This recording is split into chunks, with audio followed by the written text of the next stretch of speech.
Hello, everyone. Welcome back to the Potsmoker's Bible. My name is Zion. I'm the author of the Potsmoker's Bible, which contains the prophetic book of Zion, where I get my name and authority. It comes from the Ketuvim, or Old Testament Christian Bible. I use the King James Version of the Bible in order to put together the prophecy of Israel, which is the book of Zion. And then I wrote the Potsmoker's Bible in order to publish it. Now, I've been reading from the Book of Zion, or uh, from the Potsmoker's Bible, which contains the Book of Zion. Today I'm starting the 17th chapter of the Potsmoker's Bible, which contains the 14th chapter of the Book of Zion, and it's called My People's Transgressions. And it goes like this. The people of Zion are by no means perfect. This chapter points out our faults, and we do have many faults. We are, above all, ignorant of who we truly are, our true nature. We waste our lives on good times, and we commit our fair share of crimes. But our sins are not as bad as the sinners try to claim them to be. Because we are humans, we sin. It is in our nature, or so Christians teach us. We live in a society that thrives on sin, but condemns it at the same time. And we are fed violence and self-gratification from TV and movies, from childhood on. It's no wonder we, as humans, sin.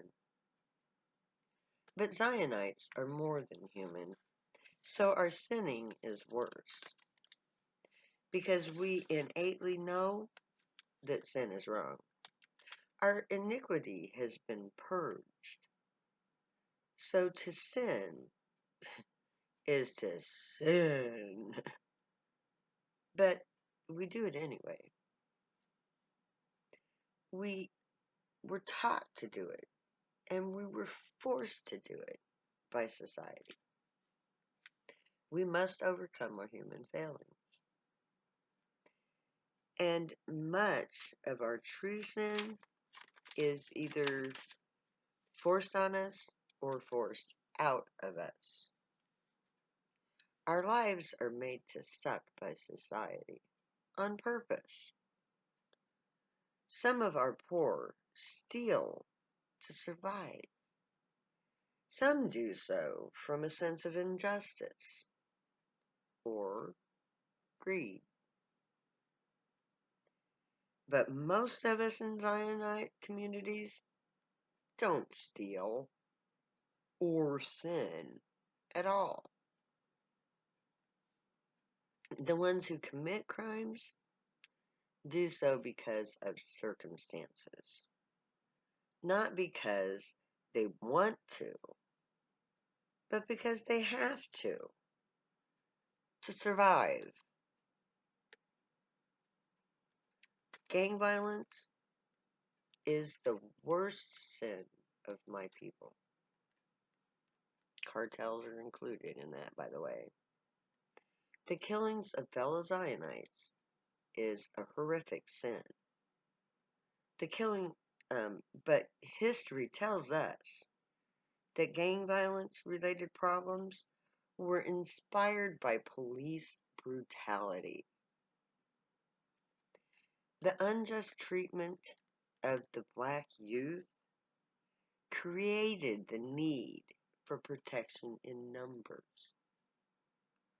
Society created the gangs.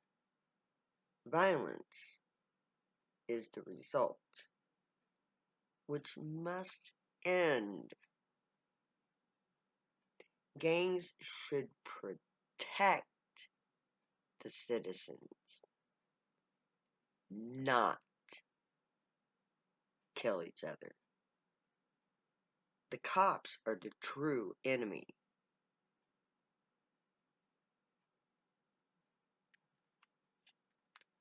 Our sense of family fidelity is all but gone.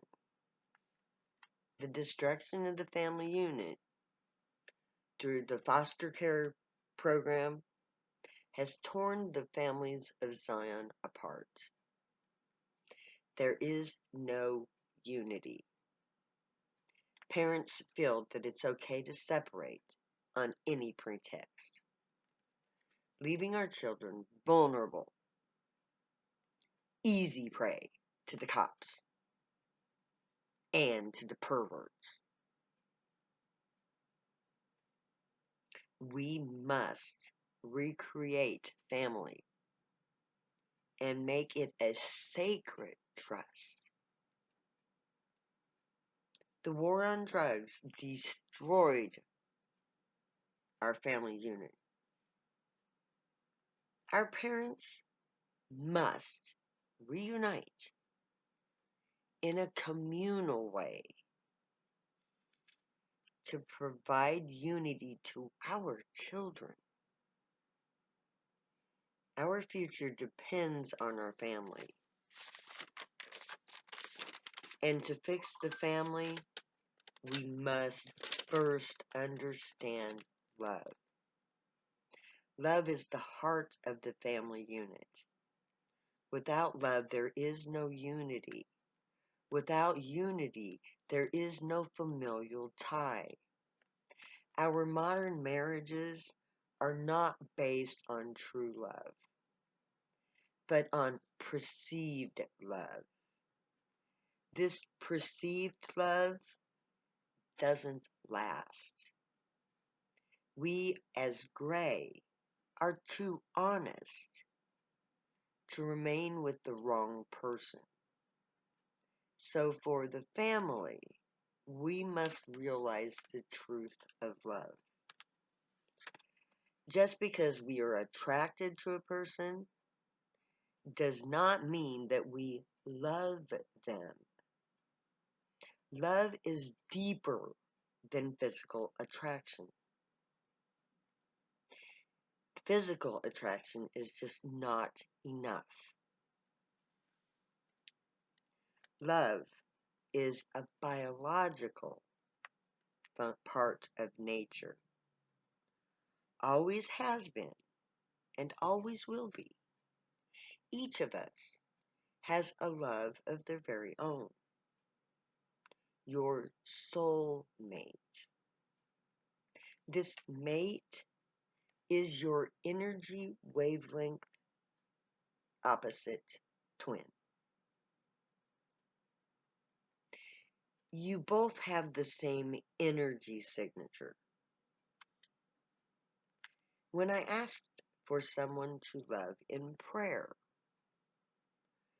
the gray, my God, found my mated energy signature match.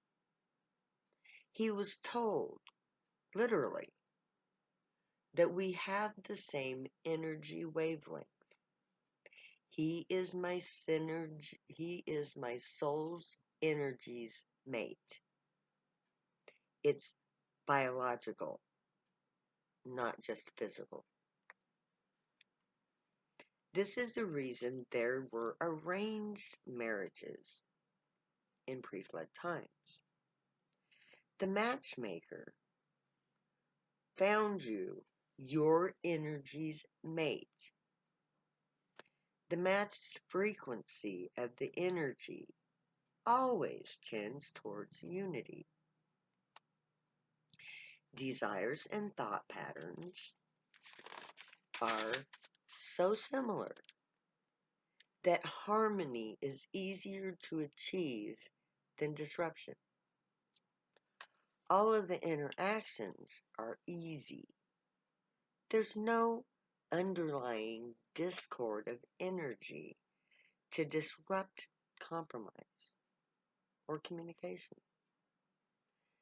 This leads towards harmony. So having your soulmate found for you is advantageous.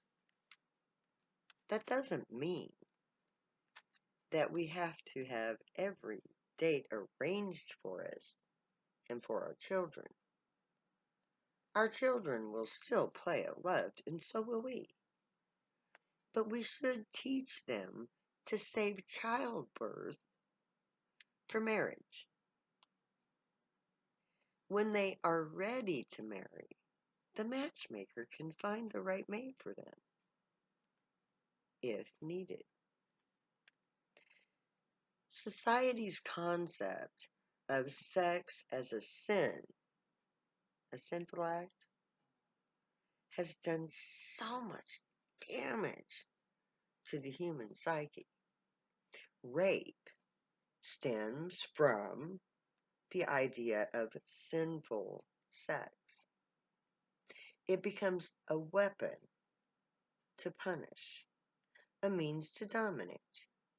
This comes from the suppression of the very natural body function. To make a bodily function into a sin is in itself a sin against nature, an abomination. It's just plain wrong. This sinful idea of sex perverts sex and creates evil from the most beautiful act in creation. Physical reality, the reason we of spirit choose to become physical, is so that we can feel physical sensations. Sex is about touch, it's about feeling. Perverting that sacred touch is evil. So in Zion, sex is for fun. Children are for marriage. Our children will be free to enjoy sex for its own sake. But childbearing will be restricted to married couples. We can prevent pregnancy. So why restrict natural bodily functions which enhance life? Sex is a sacred act. It is a beautiful, life-affirming, life-giving, energy-generating, beautiful thing. So, when we get to Zion, we will try to build our communities based on this love, so that our children can always be close to their parents. Now, our children today are not so lucky. Our children need their fathers. And our fathers need their children. And our mothers need their baby daddies to be there for their kids. This has all been perverted from sex, by the way, and by the war on drugs. So, we will create an algorithm to place family members in close proximity. That way we can fix our fucked up families and our fucked up sense of love. We are guilty of swearing. In fact, I call cuss our own language. We swear more than any people on earth, I think. Like I say, fuck is one of my favorite words. But society and energies